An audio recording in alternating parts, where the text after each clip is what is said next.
IGNOU IQ Hindi आपका अपना institute. IGNOU के सभी कोर्सेज की पढ़ाई के लिए अभी सब्सक्राइब करें।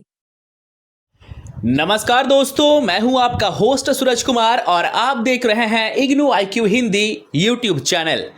दोस्तों, आज हम बात करने वाले हैं BHDS 183 जिसका शीर्षक है अनुवाद सिद्धांत और प्रविधि। इसमें हमने ऑलरेडी इकाई 1 को पढ़ लिया है जिसमें पार्ट 1 आपको बताया गया था।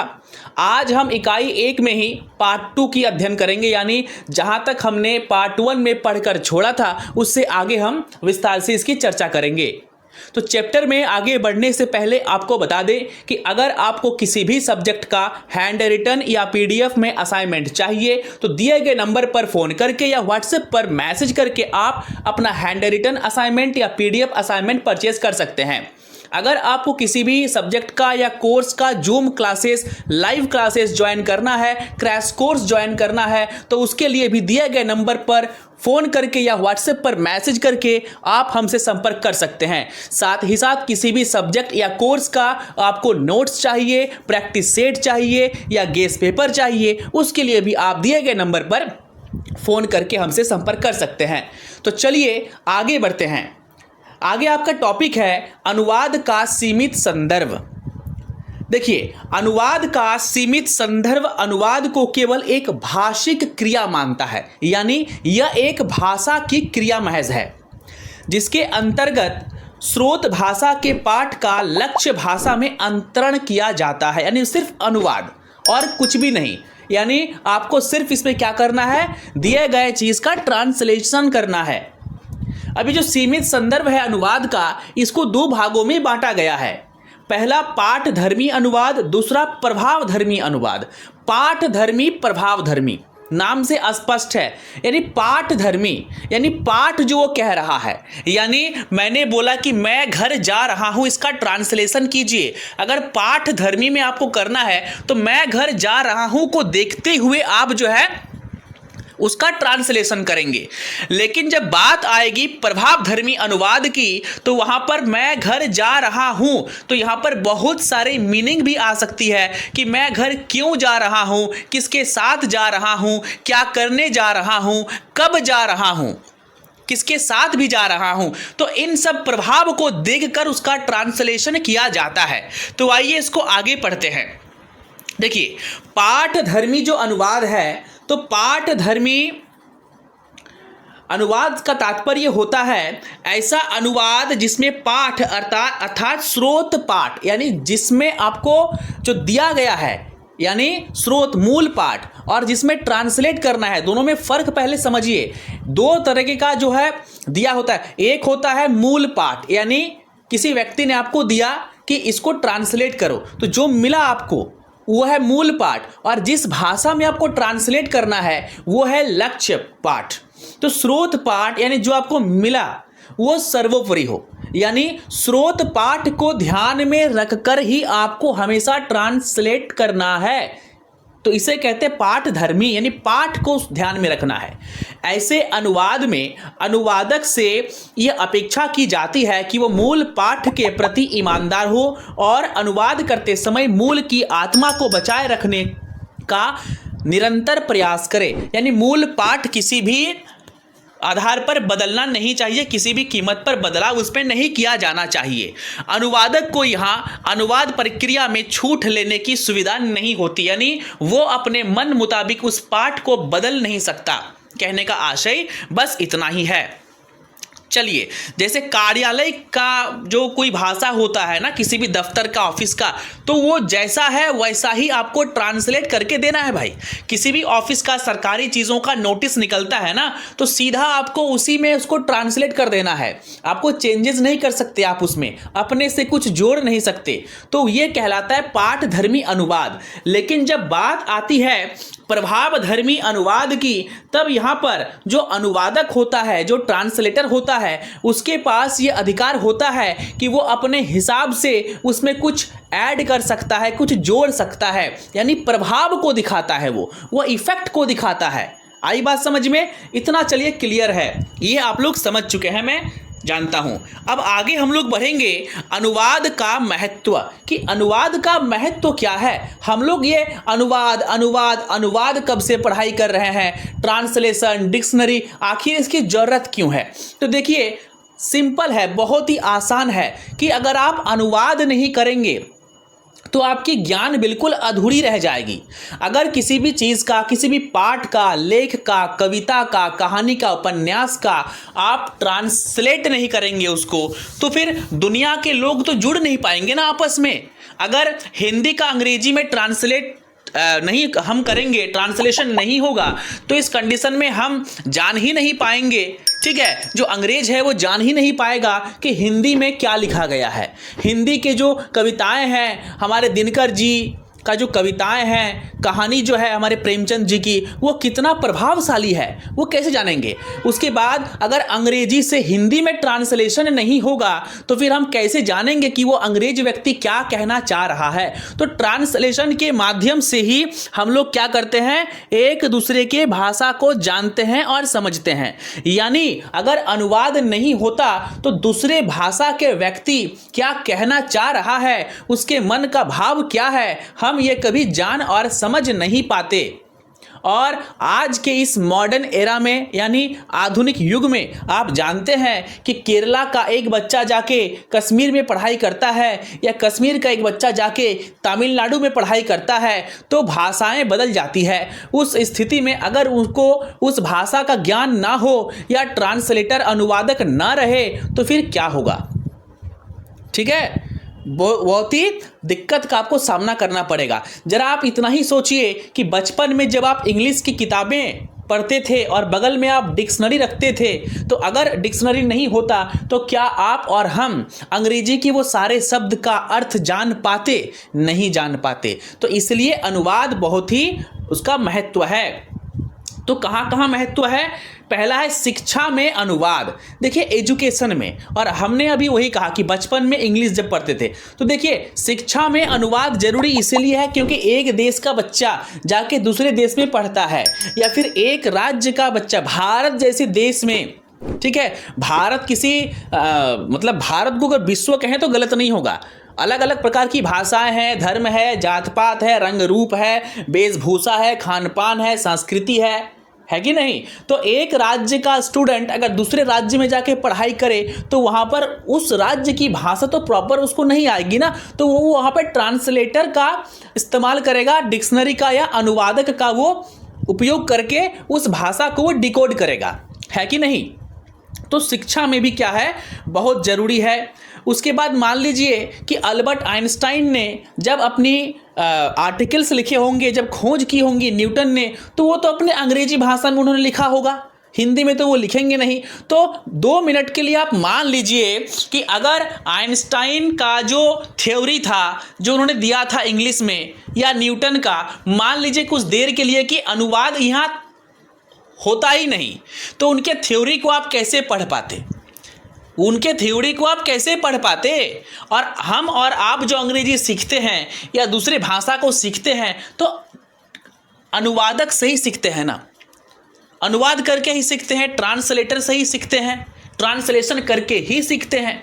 तो ट्रांसलेशन, ट्रांसलेटर, अनुवाद, अनुवादक अगर नहीं होता तो हमें दूसरी भाषाओं का ज्ञान भी नहीं होता और पूरी दुनिया से हम कनेक्ट नहीं कर पाते, पूरी दुनिया से हम जुड़ नहीं पाते। चलिए अब आगे बढ़ते हैं, पर्यटन और अनुवाद। मान लीजिए आप कहीं पर घूमने के लिए गए हैं। मैं एक झारखंड का नागरिक हूं, मान लीजिए भारत में झारखंड का नागरिक हूं मैं, झारखंड राज्य का। अब मुझे हिंदी, बंगाली और नॉर्मली इंग्लिश आती है कि नहीं। अब मान लीजिए कि मैं चला गया साउथ इंडिया में, तमिलनाडु या महाराष्ट्र, तो वहाँ पर मुझे क्या मिलेगा? हिंदी तो बहुत कम ही देखने को मिलेगा, या तो वो इंग्लिश में लिखा होगा, किसी जगह का नाम, कहीं मैं जा रहा हूँ, कोई पार्क है, ठीक है, या जो सड़क में जो बीच बीच में कितने डिस्टेंस से किलोमीटर में लिखी हुई होती है, वो या तो तमिल में लिखी हुई होगी या फिर इंग्लिश में लिखी हुई होगी। तो कुछ देर के लिए मान लीजिए इंग्लिश भी नहीं है, सिर्फ तमिल है, लेकिन आपके पास भाई साहब फ़ोन है, तो आप फ़ोन से क्या कर सकते हैं, उस जो लिखा हुआ किलोमीटर में उसका फोटो आप ले लीजिए और गूगल ट्रांसलेटर में उसको ट्रांसलेट कर दीजिए। तो गूगल ट्रांसलेटर आपको तुरंत बता देगा कि वह तमिल भाषा में क्या लिखा हुआ है। तो यह महत्व है। आप किसी रेस्टोरेंट में खाना खाने गए हैं तमिलनाडु में, और वहाँ पर सारा जो मेन्यू में लिखा हुआ है वो लिखा हुआ है तमिल में, आपको पढ़ना नहीं आ रहा, तो उस केस में कोई भी आप देखिए, ट्रांसलेटर या अनुवादक कुछ भी हो सकता है, व्यक्ति हो सकता है, किताब हो सकता है, टेक्नोलॉजी हो सकता है, मोबाइल हो सकता है, ठीक है। तो उस स्थिति में आप क्या करेंगे, टेक्नोलॉजी का इस्तेमाल करेंगे, अपना फ़ोन निकालेंगे और पूरे मेन्यू को हिंदी या इंग्लिश में ट्रांसलेट कर देंगे, तो आपको पता चल जाएगा कि मेन्यू में क्या क्या खाने को लिखा है। तो यह हो गया पर्यटन में अनुवाद। अब बात करते हैं प्रशासनिक क्षेत्र में अनुवाद। देखिए, प्रशासनिक क्षेत्र यानी सरकारी क्षेत्र की यहाँ बात हो रही है, और याद रखिए भारत का जो राजभाषा है वो हिंदी है, यानी देश की सरकार, मैं देश की सरकार की बात कर रहा हूँ, राज्य की नहीं। देश की सरकार जब भी कोई आदेश, सूचना, लेटर जारी करती है तो वो पहले हिंदी में और उसके बाद इंग्लिश में करती है। आई बात समझ में। और बात राज्य की करें तो बंगाल जैसे राज्य में बंगला वहाँ का राजभाषा है तो बंगाली में होगा, महाराष्ट्र में मराठी में होगा, पंजाब में पंजाबी में होगा, उड़ीसा में उड़िया में होगा, है कि नहीं, तमिलनाडु में तमिल में होगा। तो यहाँ पर भी तो ज़रूरत है ना, ठीक है। अब मान लीजिए कोई आईएएस अफसर, मान लीजिए कोई व्यक्ति आईएएस अफसर है और उस व्यक्ति वो उत्तर प्रदेश का है। उत्तर प्रदेश में आपको पता है हिंदी का ही चलन है। तो मान लीजिए वो व्यक्ति, उस व्यक्ति की पोस्टिंग हो जाती है तमिलनाडु में या महाराष्ट्र में या केरल में, तो उस व्यक्ति को वहाँ जाके एक ट्रांसलेटर की आवश्यकता पड़ेगी ना, क्योंकि जब गांव वाले आएंगे उस आईएएस अफसर से बात करने के लिए जिनको मलयालम, मराठी या तमिल भाषा नहीं आती, तो एक व्यक्ति वहाँ पर खड़ा होगा जो उन गांव वाले के बात को उनको समझाएगा अंग्रेजी में या हिंदी में, क्योंकि यहाँ प्रॉब्लम यह है कि उस आईएएस अफसर को मराठी, मलयालम या तमिल नहीं आती और वहाँ के उस लोकल व्यक्ति को हिंदी या अंग्रेजी नहीं आती। तो बीच में यहाँ पर कौन काम करेगा, कौन पुल का, सेतु का कौन काम करेगा, एक ट्रांसलेटर, एक अनुवादक। तो प्रशासनिक क्षेत्रों में भी क्या होता है, अनुवादक की हमें आवश्यकता पड़ती है। चलिए थोड़ा आगे बढ़ते हैं। आगे आपका यहाँ पर है जनसंचार माध्यमों में अनुवाद। जनसंचार यानी जनता के बीच में कम्युनिकेशन। तो जनता के साथ सरकार कम्युनिकेशन कैसे करती है, मीडिया के माध्यम से। यानी कि सरकार को अगर कोई सूचना जारी करनी होती है, आपने देखा कि 2016 में रात को 8 बजे अचानक से मोदी जी टीवी न्यूज़ चैनलों पर लाइव आते हैं और कहते हैं कि आज रात 8 बजे से 500 और 1000 के सभी नोट बंद किए जाते हैं, है कि नहीं। तो ये संदेश जो है जनसंचार मीडिया के माध्यम से ही सरकार जारी करती है या फिर न्यूज़ पेपर के माध्यम से। तो जनसंचार में भी देखिए भारत जैसे देश में अलग अलग भाषा लिखने और बोलने वाले लोग हैं और राज्य हैं। तो किसी भी न्यूज़ को मान लीजिए आज तक ही है तो आज तक हिंदी में भी है, उसका इंग्लिश में भी है और हर राज्य में भी आज तक है। तो अपना अपना उनका पत्रकार है जो बंगला में, मराठी में, ठीक है, अलग अलग भाषाओं में उनको ट्रांसलेट करता है। यानी सरकार की बातों को सरकार ने, मोदी जी ने कहा हिंदी में कहा, लेकिन मोदी जी के इसी हिंदी को बाकी पत्रकारों ने, बाकी चैनलों ने अपने अपने राज्यों के अलग अलग भाषाओं में उसको कन्वर्ट करके बताया। यानी उड़ीसा में क्या बताया, उड़िया में बताया कि आज रात 8 बजे से नोट बंद कर दिए गए, महाराष्ट्र में मराठी में बताया, केरल में मलयालम में बताया, है कि नहीं। तो ये हो जाता है जनसंचार का माध्यम, यानी मीडिया की बात की गई है। चलिए साहित्य और अनुवाद की बात करते हैं। देखिए साहित्य, अगर मान लीजिए अनुवाद नहीं होता तो हम शेक्सपियर के द्वारा लिखे गए कहानी को नहीं पढ़ पाते, या प्रेमचंद और रविंद्रनाथ टैगोर के जो लेख थे उनको अंग्रेज और बाकी दुनिया के लोग नहीं पढ़ पाते, तो कहीं ना कहीं ट्रांसलेशन आया, अनुवाद या अनुवादक आए और उन्होंने विश्व में जितने भी महानतम साहित्य है, पुस्तक है, कविता है, लेख हैं, उनको अलग अलग भाषाओं में ट्रांसलेट किया, तब जाके हम जो है इसको पढ़ पा रहे हैं। आई बात समझ में? यानी कोई अंग्रेज व्यक्ति अगर चाहे, क्या चाहे कि मुझे जो है रविंद्रनाथ टैगोर का गीतांजलि को पढ़ना है, तो वो उसको इंग्लिश में पढ़ेगा, क्योंकि वो ट्रांसलेट ऑलरेडी वो हो चुका है कि नहीं?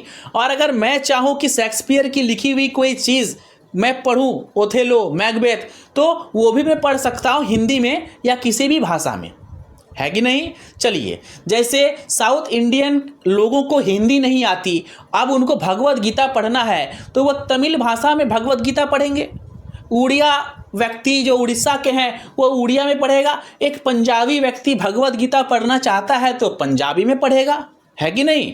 तो यहाँ पर हो गया साहित्य का अनुवाद।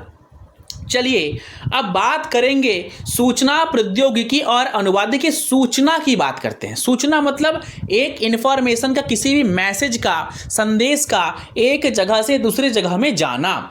तो जब कोई सूचना एक स्थान से दूसरे स्थान में ट्रेवल करती है, जाती है, तो हो सकता है कि जब मैंने यहाँ से सूचना हिंदी में भेजा तो मैं जहाँ भेज रहा हूँ वहाँ पर हिंदी बोला ही नहीं जाता, समझा ही नहीं जाता, लिखा ही नहीं जाता, तो बीच में तो मुझे एक अनुवादक की आवश्यकता पड़ेगी। यानी अगर मैं हिंदी से कोई संदेश यहाँ से उड़ीसा भेज रहा हूं तो बीच में मुझे एक अनुवादक की आवश्यकता होगी जो मेरे हिंदी के संदेश को उड़िया में ट्रांसलेट करके उड़ीसा के लोगों तक बताए।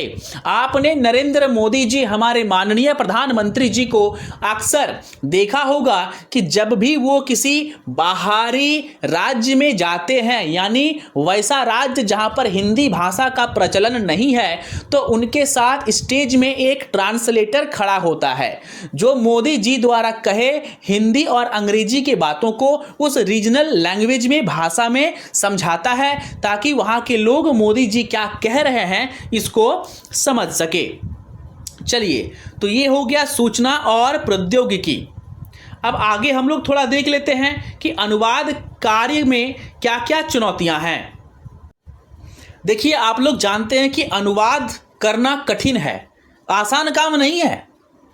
आप हूबहू भी अनुवाद नहीं कर सकते, आप भाव को भी बदल नहीं सकते। यानी जब कोई अनुवादक अनुवाद करता है तो उसे उन तमाम बातों का ध्यान रखना पड़ता है। उन्हें जो पाठक है या जो दर्शक है उनकी बातों को ध्यान रखना पड़ता है कि कहीं जो है मेरी बातें उनके दिमाग, मतलब उनके सर के ऊपर से ना पार हो जाए। यानी जो अनुवादक लिखता है या बोलता है या दिखाता चाहता है वो सरल भाषा में होना चाहिए। यानी इस तरीके के बहुत क्या है आपके सामने चुनौतियां हैं। तो क्या क्या चुनौतियां हैं उसको हम लोग यहाँ पर जो है वो देखेंगे।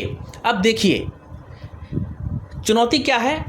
नंबर 1, इसको मैं मार्क करूँगा, आप लोग थोड़ा ध्यान दीजिएगा। यहाँ पर अनुवादक, ये वाला अनुवादक को 2 भाषाओं का ज्ञान होना जरूरी है।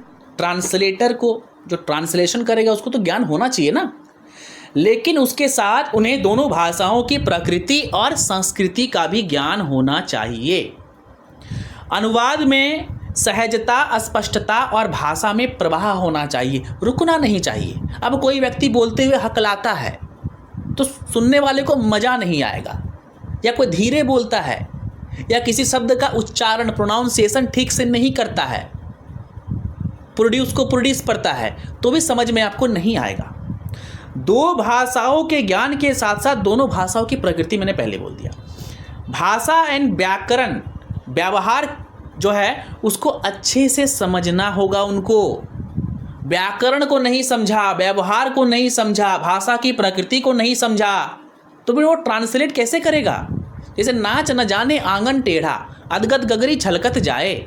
इसके भाव को ही आप नहीं समझेंगे तो ट्रांसलेशन भैया कैसे करेंगे, आप कर ही तो नहीं पाएंगे ना। यानी ट्रांसलेशन करने के लिए, अनुवाद करने के लिए मूल पाठ के भाव को आपको समझना होगा, मुहावरे लोकोक्तियों को आपको समझना होगा। कोई भी पाठ किसी कालखंड में लिखा जाता है, लेकिन यह जरूरी नहीं कि वो पाठ उसी कालखंड में उसका अनुवाद भी हुआ हो। कहने का तात्पर्य है कि जब विलियम शेक्सपियर ने मैकबेथ लिखा होगा या ओथेलो लिखा होगा, तो जरूरी नहीं है कि उसी काल में, यानी जिस काल में लिखा गया उसी काल में हिंदी में वो ट्रांसलेट हो गया। अब जो शेक्सपियर ने लिखा मैकबेथ को, तो वह उस कालखंड को देख कर लिखा होगा। या रविंद्रनाथ टैगोर ने जब गीतांजलि लिखा होगा, या जो गोरा किताब लिखा होगा, एक बुक है गोरा नाम का, रविंद्रनाथ टैगोर जी का, पता होना चाहिए आप लोगों को। और गीतांजलि पर तो उनको नोबेल पुरस्कार मिला था, तो गीतांजलि को लेते हैं। तो जरूरी नहीं कि जो गीतांजलि जिस भाषा में लिखी हुई थी उसी काल में उसका हिंदी में, बांग्ला में लिखी हुई थी, तो हिंदी में या इंग्लिश में उसी साल में ट्रांसलेट हो गया। नहीं, हो सकता है 20 साल या 50 साल बाद उसका ट्रांसलेशन हुआ। तो 20 साल या 50 साल बाद बहुत सारी चीज़ें समय के साथ बदल जाती है। तो जब आप अनुवाद करते हैं तो इस कालखंड का भी आपको ध्यान रखना होता है, क्योंकि रविंद्रनाथ टैगोर ने जब लिखा था आज से 100 साल पहले, तो 100 साल पहले के ज़माने को देख के लिखा था, उस काल को देख के लिखा था। लेकिन अब जो है, अब के जो पाठक उस समय के पाठक के अनुसार लिखे थे। लेकिन अब जो है, अब आपको हमारे 21वीं सदी के भारत या जो भारत के लोग हैं उसको देख के आपको लिखना होगा। जैसे आप पुराने रामायण के देखिए, बहुत ही सिंपल है, बेहद सरल है।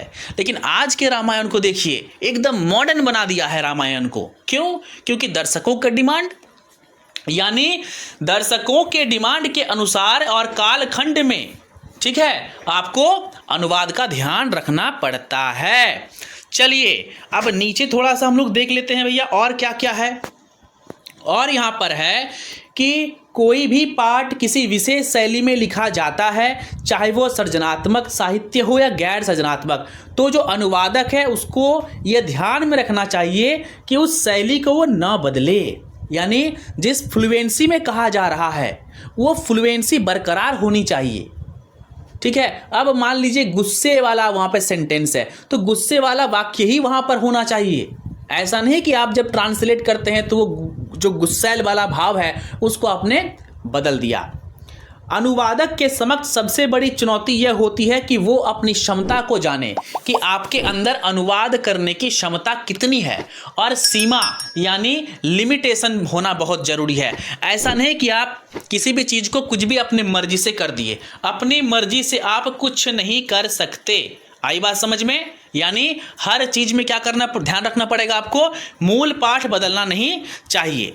चलिए, विषय विशेष में अनुवाद करने से पहले यह आवश्यक है कि अनुवादक समय समय पर विषय विशेष पर उपलब्ध अद्यतन ज्ञान से परिचित हो। यानी हर जगह पर जो परिवर्तन हो रहा, चेंज हो रहा, उसके बारे में उसे नॉलेज हो।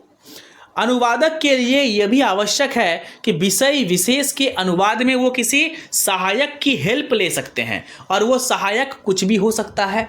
कोई व्यक्ति हो सकता है, मशीन हो सकता है, विकिपीडिया इंटरनेट हो सकता है, या कोई डिक्शनरी हो सकता है, शब्दकोश हो सकता है।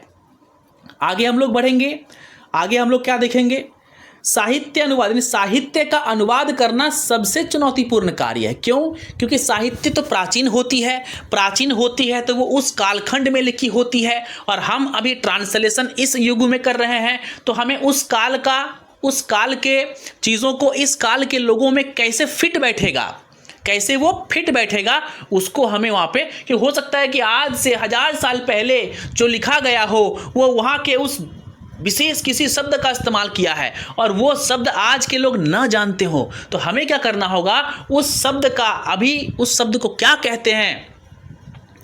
जैसे प्रातः काल, आप प्राचीन पुस्तक पढ़ेंगे तो प्रातः काल मिलेगा या ब्रह्म मुहूर्त मिलेगा। अब अभी के रील्स देखने वाले लड़के लड़कियों को मैं बोलूँगा ब्रह्म मुहूर्त, तो वो समझेगा? नहीं समझेगा। हमें क्या बोलना पड़ेगा उनको? सुबह सुबह, भोर वेला, भोर को। ठीक है, तो भोरे भोरे, है ना, भोरे भोरे समझ जाएगा, अरे भोर माने एकदम सुबह बोल रहा है। तो उस जमाने में भोर को ब्रह्म मुहूर्त कहते हैं, तो अब भी हम ब्रह्म मुहूर्त ही लिख देंगे। तो आधे आदमी को तो समझ में नहीं आएगा भाई कि ब्रह्म मुहूर्त क्या है। तो अभी अगर उस चीज को लिखा जाएगा तो क्या लिखा जाएगा, सुबह सुबह। चलिए नेक्स्ट है, साहित्य के अनुवाद के लिए आवश्यक है कि जो अनुवादक है वो भी उतना ही सहृदय हो जितना कि मूल पाठ के लेखक थे। यानी अनुवाद करने से पहले आपको जो लेखक है मूल पाठ का, उसके बारे में भी थोड़ा बहुत जानना होगा। आगे देखिए, अनुवादक अपने किए गए अनुवाद के प्रति तटस्थ रहे, निरपेक्ष हो। कहने का तात्पर्य है कि तटस्थ रहे, कि आप कॉन्फिडेंस होना चाहिए आप में। ऐसा नहीं कि बार बार उसको आपने बदल दिया, आपने जो लिखा है उस पर आपको कॉन्फिडेंस होना चाहिए। और किसी भी विषय पर कॉन्फिडेंस कब आएगा, जब आप उस विषय में पारंगत होंगे, उस विषय के बारे में आपको सारी जानकारियां आएंगी, है ना। अब मालूम चला कि आपने अर्थ का अनर्थ कर दिया, ठीक है, कौमे हर्षय की के जगह कौमे दीर्घय की डाल दिया, तो अर्थ का क्या हो जाएगा, अनर्थ हो जाएगा। आगे बढ़ते हैं, देखिए नीचे क्या दिया है, अनुवाद कार्य वास्तव में जटिल कार्य है। अनुवादक को अनुवाद के समय अनेक चुनौतियों का सामना करना पड़ता है। ऐसे में यह आवश्यक है कि अनुवादक अपना संयम ना खोएं और बेहतर अनुदित पाठ निर्माण में यथासंभव योगदान दें। यानी अपना धैर्य नहीं खोना है, देर होगी लेकिन देर सही सही दुरुस्त होगी, इस बात का ध्यान रखना है।